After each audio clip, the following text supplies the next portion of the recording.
Good morning, Aldersley students, and welcome to Wednesday, the 3rd of June. I hope you've had a really fantastic start to summer term 2 and that you've really enjoyed getting back to those virtual lessons. It's really fantastic to see lots of you on Twitter tweeting about all of the fantastic work that you're doing, and it was great to receive some of your half-term challenges, some really fantastic things that people have been doing over half-term. So that's really, really fantastic. So just a few motivational quotes for you here for the day.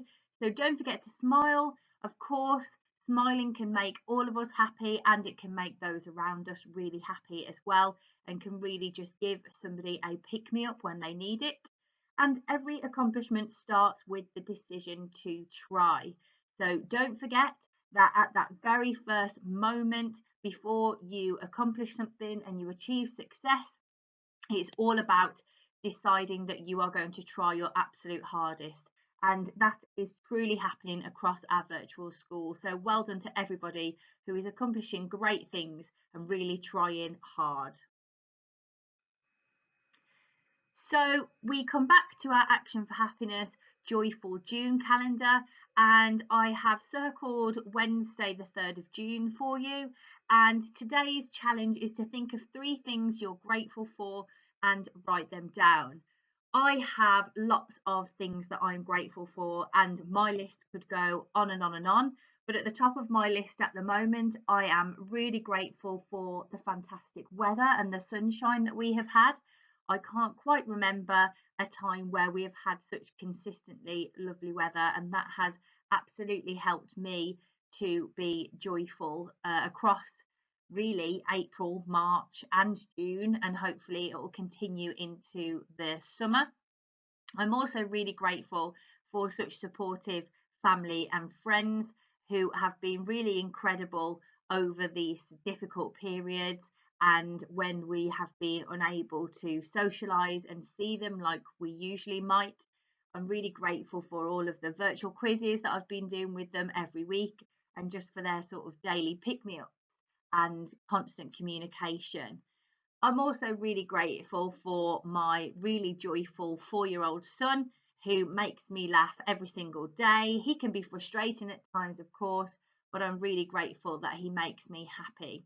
So that is your first challenge for today, is to think of 3 things you're grateful and write them down.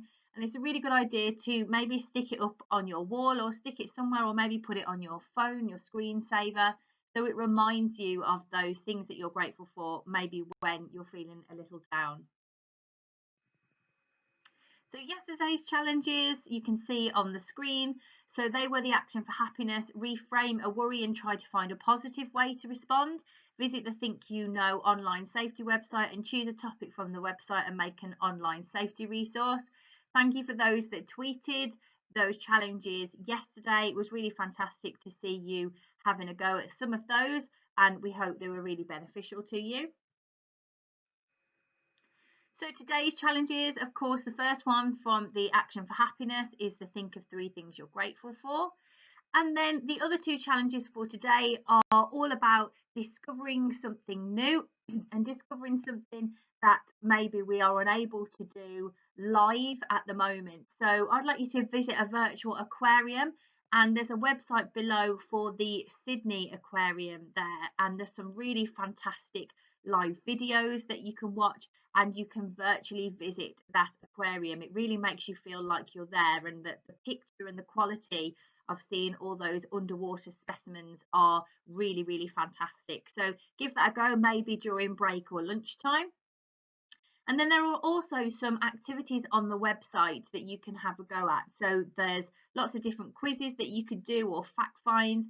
But my favourite one is the idea of creating your own jellyfish craft. So if you do have any paints or watercolours, that is an amazing thing that you could do. Or of course you could just use some pencils or crayons and create your own colourful jellyfish. And again, that'd be something really lovely that you could stick on your bedroom wall, something bright and colourful to make you feel joyful.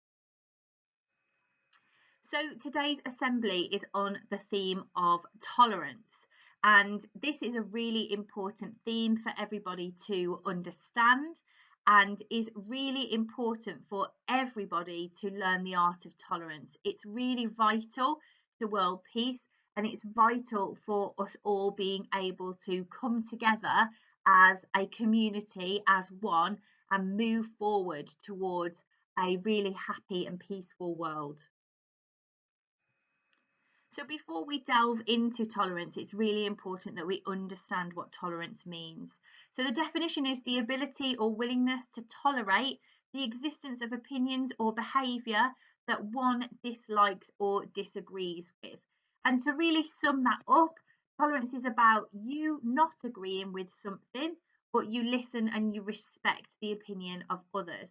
So it really is all about respecting other people's views and opinions, respecting other people's faiths and races. It's all about listening and not judging people for what they believe in. And as we have already mentioned, it is about tolerating those views. And I found this image, which I think really does sum up the idea of tolerance. And tolerance isn't just about tolerating somebody's opinion, it is about so many other things. So, of course, it's about race, religion, age, gender, opinion, and ideology. So, tolerance means accepting and valuing differences between people, appreciating that these differences enrich us. It recognises that each of us has a limited perspective on the world, and that together our tapestry of insights and virtues is greater than those of any one person, tribe, or culture alone. And I really feel that across Aldersley, we are absolutely fantastically tolerant of everything and everyone and every opinion. We are really fantastic at discussing and debating, yet respecting everybody else's opinions, race, religion, age, gender, ideology. And I think we're really good at appreciating those things.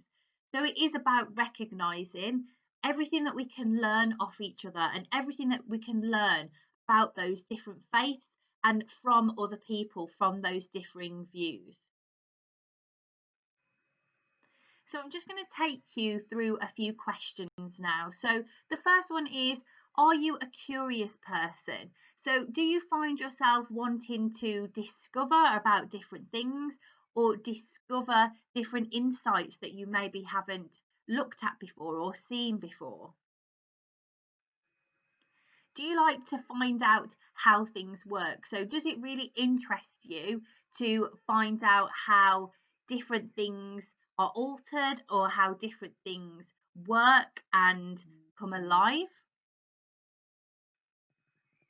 Do you look at things from lots of different angles? So it could be, for example, a maths question that you might have. Do you always try and find a different way of answering it or working it out from a different angle? Maybe you've looked at a piece of artwork. Do you look at that from a different angle? Or maybe it's friendship. Do you maybe look at your friends from different angles and maybe what they believe in? Are you interested in finding out about people from different backgrounds? So, do you find it interesting meeting people from around the world and finding out what it's like to live in their country, or what it's like to follow their faith or religion, or what it's like to eat the food that they eat? Do we delight in new experiences? And I think that's something that we can all, hands up, say that we do. So, do you really, really like to explore new things and to discover new things that you've never quite done before? Do you use your imagination to stand in other people's shoes? So, do you find it easy to really get an insight into what it feels like to be somebody else? Do you think about what it feels like to live as them and walk in their footsteps? Do you sometimes choose things that are a bit different? So maybe you choose things that others don't choose. Maybe you have chosen a subject or an option that not many others have chosen. Do you choose to wear different things that maybe others around you don't? Do you choose to believe in different things that are different from others? If someone offers an opinion, do you like to check it out? So, do you like to uncover the facts and see if what they believe is true, or in terms of their opinion, what is right?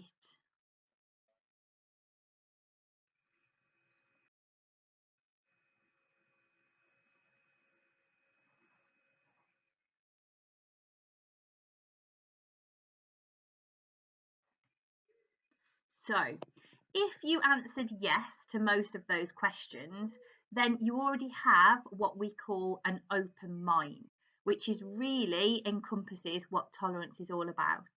So, having an open mind can make us all more understanding and tolerant of differences.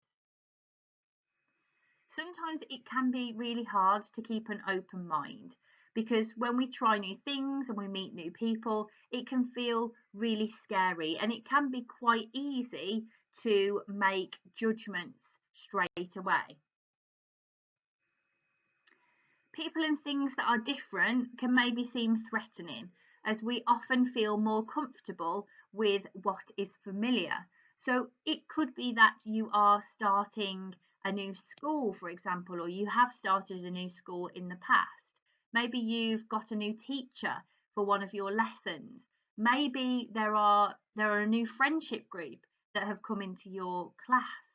Sometimes that can seem really threatening because we're not comfortable with it. We don't know what it's like, what they are like, and we're not familiar with it. So we can get that threat sometimes.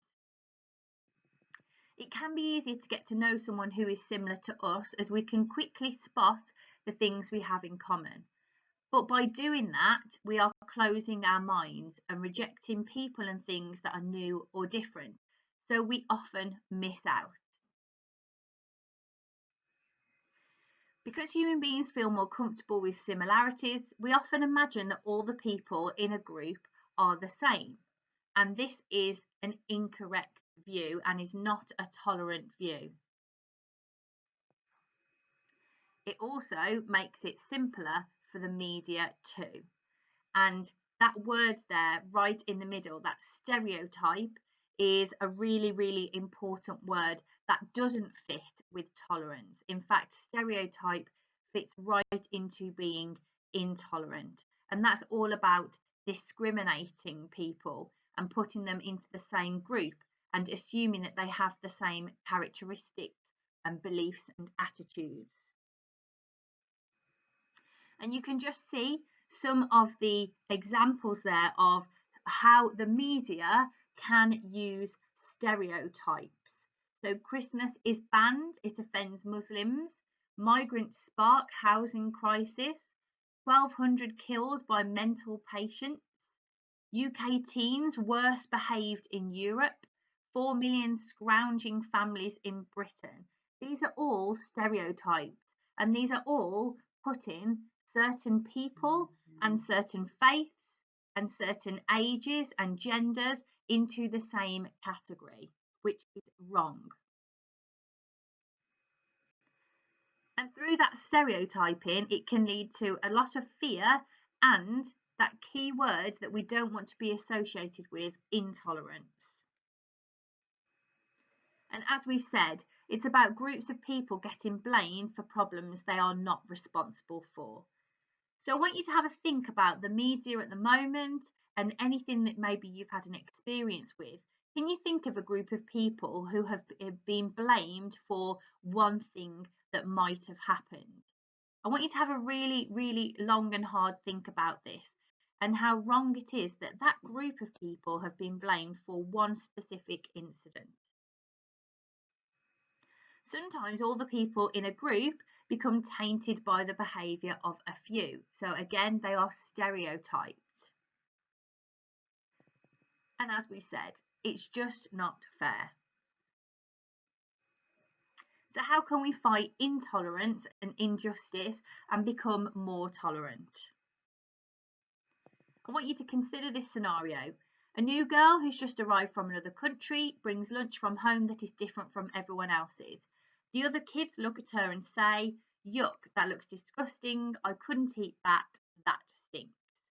Why do you think the other kids said these things?